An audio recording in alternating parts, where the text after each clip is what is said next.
Hey everyone, it's Shane here, and welcome back to another episode of This is the New Year. I hope everyone is having a fantastic Monday and is shaking off those Monday blues by enjoying this amazing and beautiful weather that we've been having over the weekend. Just as a reminder, if you do end up enjoying this video, make sure you give it a big thumbs up. And if you're new, you can click the little subscribe button for more videos coming to you very, very soon. But for now, let's get to the talking.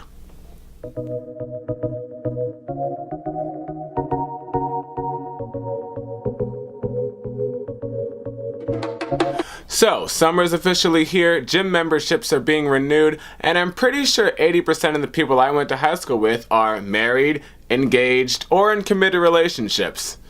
And here I am, making YouTube videos. The hard knock life for us. It's a hard knock life for us. So, what I thought would be cool to share with you today is why I finally believe I'm ready to get back into the dating scene. But I think it'd probably be best if I explained to you how I got out of the dating scene. So back in 2008, around my sophomore year in high school, I was hit head over heels for this one girl who I met in a play. And when I tell you it was love at first sight, guys, I saw her for the first time and I was like, that's the girl I want to marry. Who is this girl? She's amazing. She's beautiful. It was really like Romeo and Juliet's relationship, to be completely honest, except without the forbiddenness and without the stabbing and the drinking. And what I liked the most about her was that she was the only person who I felt completely comfortable with, who I felt completely safe with. I could go to for anything at any time, and it would all be without judgment. So we tried dating for the longest time. I think for about 5 years we kept having this on and off sort of thing, but the worst part about it is that we never officially dated or anything, and people thought we were crazy. The thing about me is that I just really wanted her to be happy, and of course I wanted to be the one to make her happy, but the ultimate goal was just to make sure she was happy. So the times when we weren't trying to get together and date, when she was dating other guys, I supported those relationships. And in hindsight, I think that was probably dumb of me in terms of like wanting a shot for this relationship to work, but I do feel like it was the right thing in terms of protecting her. She was my best friend and all that, or she is still one of my best friends and all that. Yeah, that's right, people, we're still friends. This story doesn't have a terrible ending. So all of this was going on in high school, and we did so many things together. We did plays together, we did dances together, we were just fully involved in each other's lives. She was my prom date, and so on and so forth. And so once I got out of high school, I was really committed to making this relationship work, because I was in a more mature place. I was out of high school. I was out of all that toxicity that the high school world sort of feeds into your brain, and I felt like I can actually focus on this relationship. So we gave it a shot, and I thought it was going great. I thought it was going amazing. We spent so much time together. We did all the little cute couple things. It was honestly one of the best times in my life. And at one point she had asked me to go to her prom, and of course I said yes, because why would I not say yes to that, right? And then things sort of got a little weird, and we sort of stopped talking. I was uninvited to the prom, which I was very upset about. Crushed, really. Pretty sure I cried.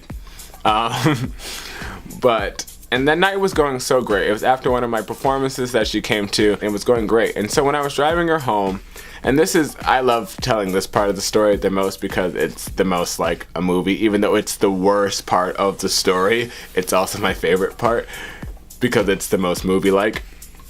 So I take her out of the car and getting ready to walk her to her door so she can go home, and I'm standing there just looking at her, holding her hands, and the rain starts to pour. People, I'm telling you, the rain, the rain.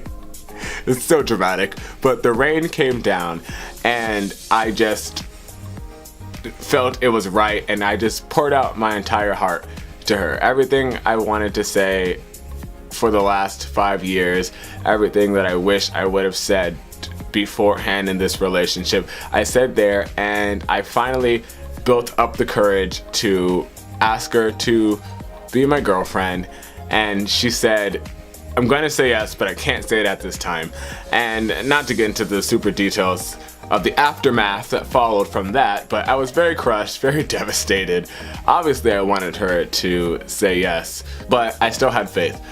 So we kept hanging out and we kept spending time together because that's what she said. She said she needed more time of just being us together and hanging out and seeing how that's gonna work.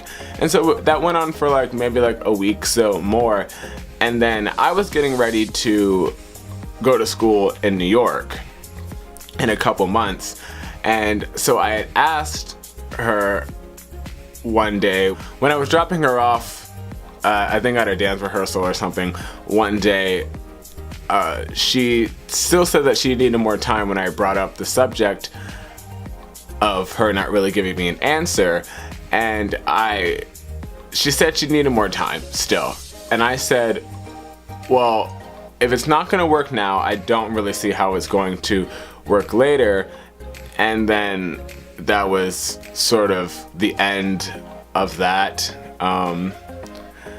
And we sort of just went our separate ways after that. I moved to New York, she stayed here in Virginia, and then we didn't really talk for a few years. And then eventually we had reconnected after some talks about things, and we decided to be friends. But when I was coming back to Virginia, and this is the part she doesn't know about, so if she watches this video, then she'll know. But I'm okay if she knows, because whatever, it's all in the past. When I came back to Virginia from New York, one of my goals was that I wanted to make this relationship work. Oh, I forgot to say that. I forgot to say this part. When I was in New York, my problem was I wanted to date other people, and there was girls and stuff that I liked, but I just kept comparing every single girl to her.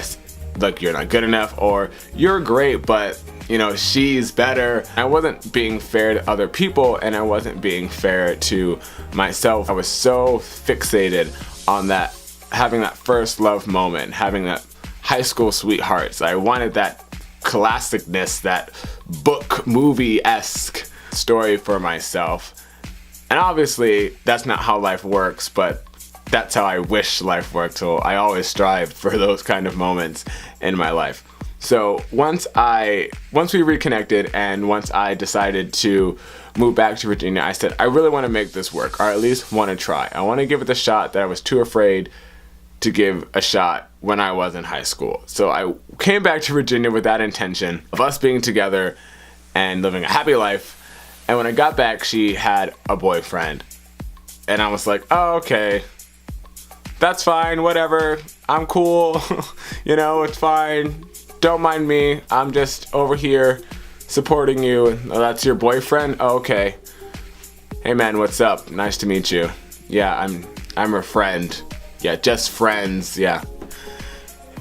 So that happened. And then the one thing I never really thought would happen, because I thought for a long time that maybe she might get married. But ladies and gentlemen, that is not what happened. But she actually got pregnant with her boyfriend. And at that moment, I really felt like I was set free, because that was it.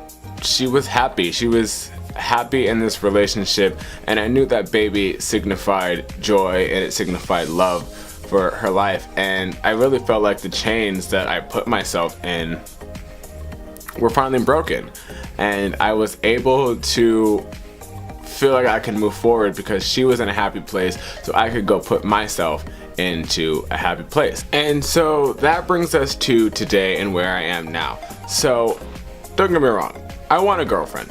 I want to date someone. I've always wanted to date someone. But what my issue has always been is how do I necessarily go about dating do I just go out and talk to people and go on multiple dates with multiple different people and hope I just eventually find the one?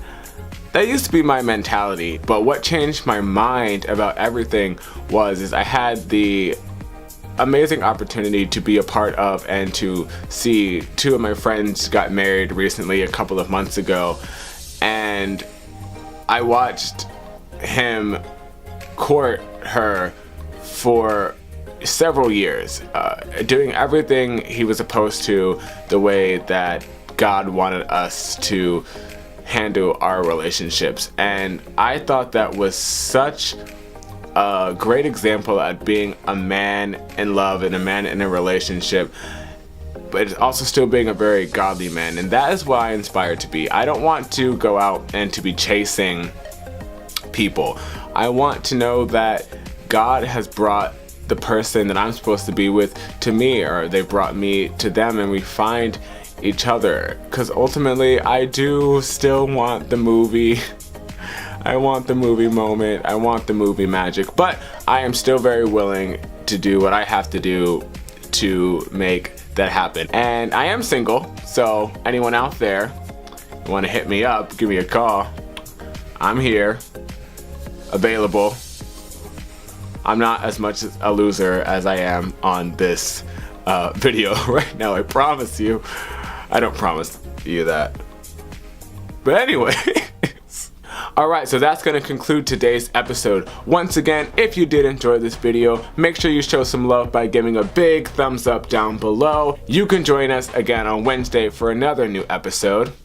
If you're interested in following me off of the channel, I do have the information to my social media accounts down in the description.